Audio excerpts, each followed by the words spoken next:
Certa feita, em um congresso de teologia, convidaram Mahatma Gandhi. E alguém que não possuía a habilidade da comunicação fez uma pergunta afrontando a crença, a vida e as convicções de Gandhi. Perguntaram a ele: o que fazer para aumentar o número de cristãos na Índia e incrementar a divulgação do cristianismo na Índia?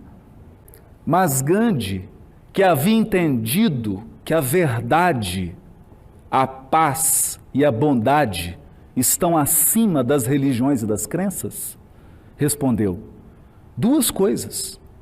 Se vocês querem ampliar o cristianismo na Índia, são necessárias duas coisas. Primeira delas, que o cristianismo seja ensinado sem deturpações.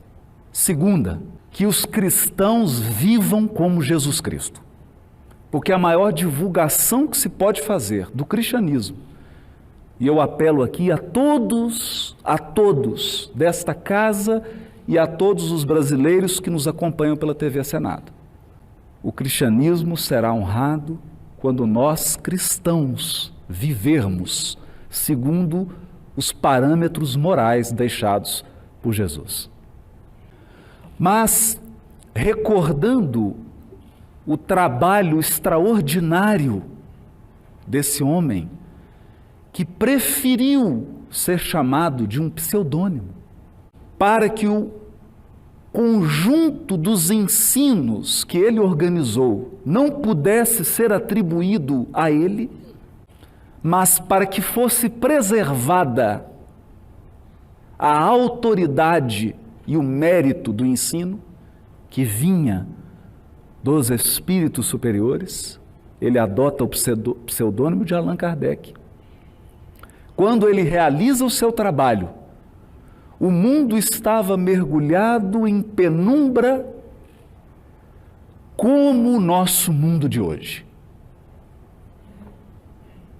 As pessoas não conseguiam vencer os apelos irresistíveis do materialismo. É que é muito fácil para o ser humano acreditar apenas naquilo que ele toca, naquilo que ele vê, naquilo que ele pode apreender pelos seus 5 ilimitadíssimos sentidos. Então a fé religiosa havia como que se calado no século XIX. O ser humano havia progredido na pesquisa científica, no exame das leis que regem a natureza. O ser humano, detentor de 2 grandes potenciais, nós somos, de todas as espécies vivas, a única que tem autoconsciência. Nós sabemos quem somos, sabemos que os outros são diferentes de nós. E o ser humano possui a linguagem, a capacidade de formular, de compreender, de indagar. Assim, nós investigamos na natureza padrões de regularidade e ordem. Graças a esse trabalho de investigação, foi possível ao homem enviar foguetes para fora da atmosfera terrestre, para o espaço, observando padrões de regularidade na natureza. No momento em que as pessoas perdiam a luz da crença, no momento em que as pessoas não conseguiam manter uma fé, porque as religiões haviam mergulhado seus ensinos num dogmatismo sombrio, num fundamentalismo sombrio, numa fé cega, tal como nos dias de hoje, esse homem, sem preconceitos, se entrega ao exame do fenômeno. Então, nesse dia muito especial, se eu pudesse, talvez aqui numa síntese das brilhantes falas que tivemos hoje nesse plenário, nós poderíamos dizer que o grande trabalho de Kardec foi que ele transformou o sobrenatural em natural. E eu agradeço ao senador Eduardo Girão e à espiritualidade de ter me dado essa oportunidade hoje, porque hoje eu posso gritar mais alto. O sobrenatural não existe. A vida espiritual é natural. A existência dos espíritos é um fenômeno natural. Isso é natural. É porque o ser humano havia mergulhado o seu raciocínio numa arrogância tão imensa que ele se julgava capaz de compreender todas as leis da natureza. Acontece que as leis da natureza estão sempre nos surpreendendo. Pergunte isso a um físico quântico. A natureza está sempre nos surpreendendo com a sua beleza, com o seu padrão de ordem, com a sua elegância, com a sua harmonia, com a sua beleza. E nós, a partir desse trabalho gigantesco de coletânea, de organização de Allan Kardec, nós não temos mais necessidade do sobrenatural. A existência após a morte é um fato natural. A possibilidade que os seres que já partiram se comuniquem conosco é algo natural. É algo da ordem da lei da gravidade, das afinidades químicas. O sábio, o cientista, estuda o elemento material. O ser humano de bem, aquele que quer construir espiritualidade, estuda as leis espirituais e as relações do mundo espiritual com o mundo material. É importante dizer isso nesses dias, porque nós estamos prestes a tomar decisões equivocadas por considerarmos apenas a matéria. Por considerarmos que natural é apenas um conjunto de células biológicas. Por acreditarmos que a vida se resume a um conjunto de tecidos. E que a matéria inerte pode produzir inteligência. Não. Todas as civilizações, todos os povos se interessaram pelos aspectos espirituais da vida. Todos os grandes mestres de todas as religiões da humanidade falaram da espiritualidade. Não há nenhuma cultura materialista no planeta, nunca houve. Todas tiveram suas crenças, seus rituais. É claro, algumas com a linguagem mais simbólica, mais enigmática do que outras. Mas todas sabiam, porque não há um ser humano que não tenha vivido algo espiritual no curso da sua existência. É uma mãe que acorda de sobressalto e liga para o filho, exatamente no momento em que ele precisa da ligação da mãe. Fatos considerados extraordinários e sobrenaturais acontecem no dia a dia de todos os senadores, de todos os deputados, de todos os ministros, de todas as autoridades e de todo cidadão, de toda pessoa comum desse país e do mundo inteiro.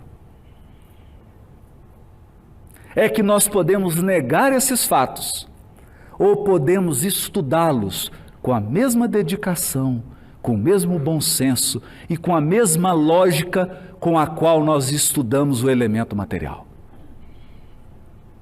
Há sábios na física? Há.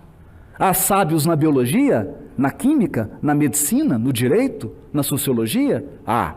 Pois há também sábios da espiritualidade. Pessoas de bom senso, com um raciocínio apurado, com uma inteligência invulgar, que se debruçaram sobre as questões espirituais e perceberam que aquilo que a crendice popular chama de sobrenatural é o natural. É o natural. E é sobre isso que nós precisamos nos conscientizar. Porque o mundo padece. Nós vivemos as maiores taxas de suicídio da história da humanidade. Nunca se consumiu tanto psicotrópico como antes. Todos nós possuímos na família alguém que não consegue dormir sem tomar um remédio. O adoecimento psíquico, seja através da síndrome do pânico, da depressão ou de outros fenômenos de menor impacto, tem vitimado milhões e milhões de pessoas. Nunca vivemos um progresso tecnológico tão grande. Nunca vivemos um progresso econômico tão grande. Hoje, com a tecnologia, se produz com um alqueire de terra 20 vezes mais do que era produzido há 100 anos atrás. E, no entanto, isso não apaziguou as nossas ânsias. Os nossos ancestrais não sofriam tanto quanto nós sofremos. Eles não tombavam de tristeza, de depressão. Por quê? Será que não chegou o momento de recuperarmos o sentido espiritual das nossas existências? E é com isso que eu quero concluir minha fala.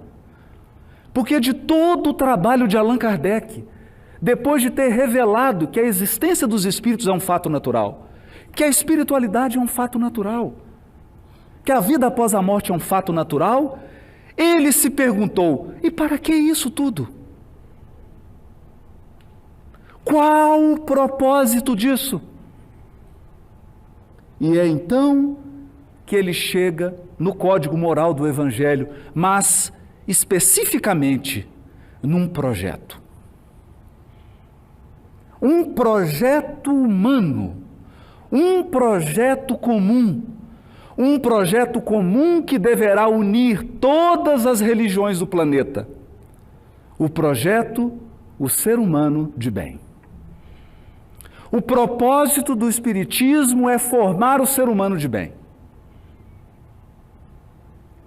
Um ser humano que sabe o sentido da sua existência, sabe por que vive e qual o propósito da sua vida.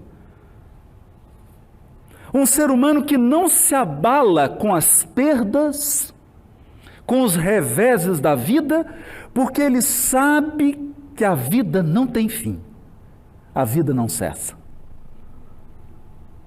Portanto, ele se sente forte, porque ele percebe que toda dor é como uma tempestade que se forma, desaba e acaba. Porque no centro da vida está o sol do amor e da felicidade, que é Deus. Nesse projeto, nós temos um ser humano que se identifica como espírito, não como um corpo. Portanto, ele não tem preconceito de cor. Ele não tem preconceito de religião. Ele não tem preconceito de opção sexual. Porque vê em todas as criaturas, em todos os seres, não só nos humanos, vê em todos os seres obras de um autor, inteligência suprema e infinito amor. Portanto, nós podemos sim nos unir.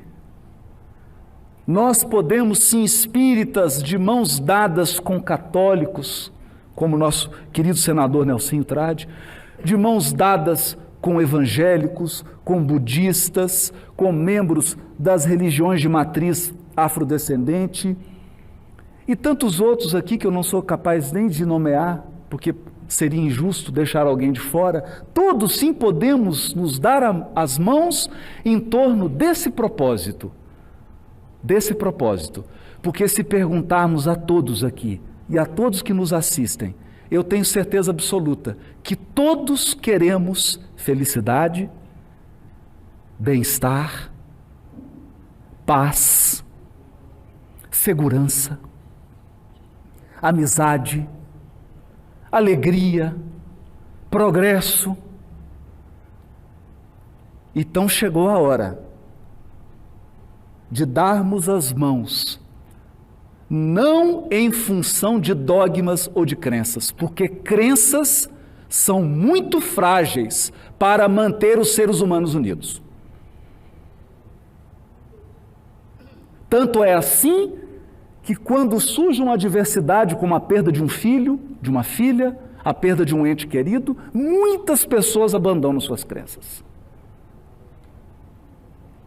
A única força capaz de nos sustentar é a força do bem,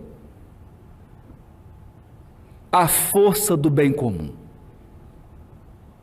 o compromisso com o bem de todos. Esse é o propósito do trabalho de Allan Kardec. E se nós pudéssemos, acredito eu, homenageá-lo à altura, se você deseja com toda a força do seu coração homenagear Allan Kardec, seja um ser humano de bem.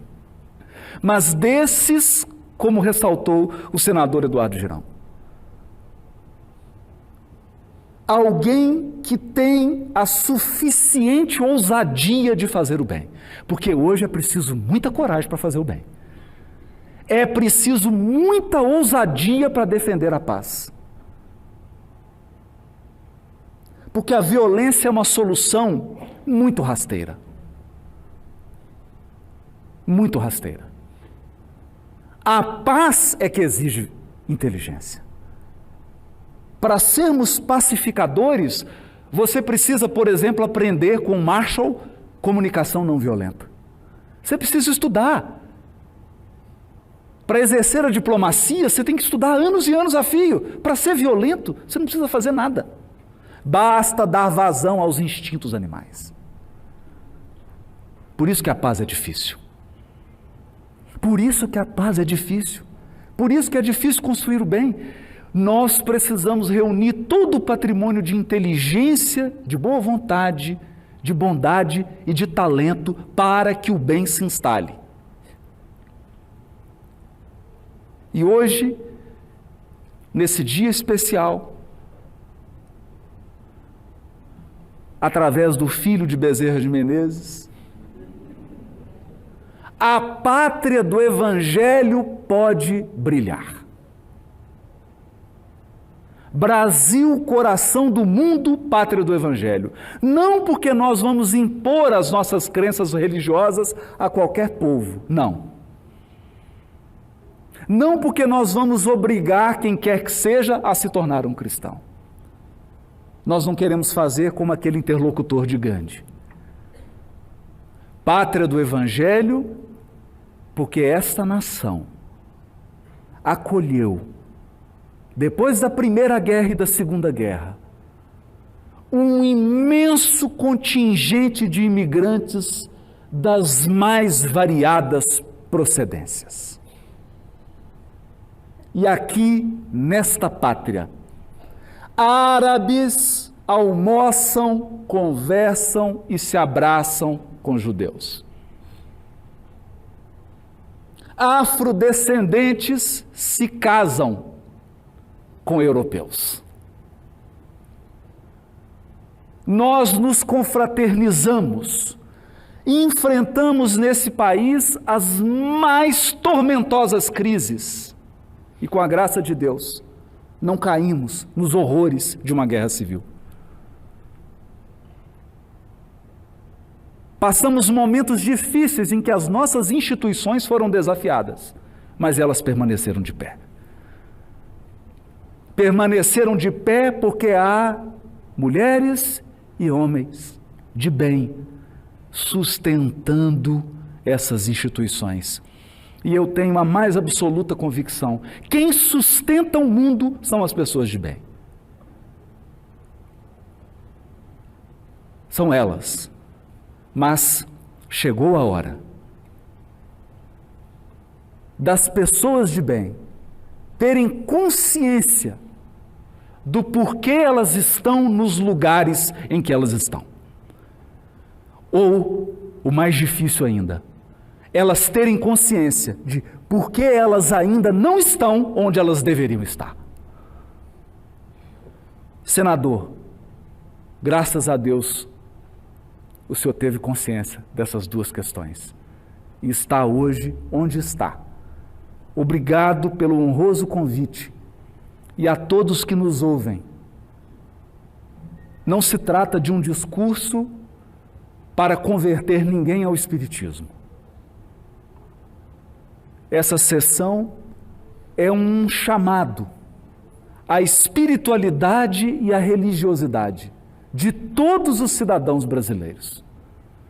Porque nós podemos transformar esse país de um dia para o outro, mas cada um de nós terá que assumir o seu posto de trabalho com dignidade e absoluta compreensão do porquê nasceu e do propósito das suas existências. Muito obrigado a todos, que Deus abençoe a todos nós. Então, a frase de Martin Luther King, que eu queria encerrar antes da prece do Jack, é: aprendemos a voar como os pássaros e a nadar como os peixes, mas não aprendemos ainda a conviver como irmãos. Mestre Jesus,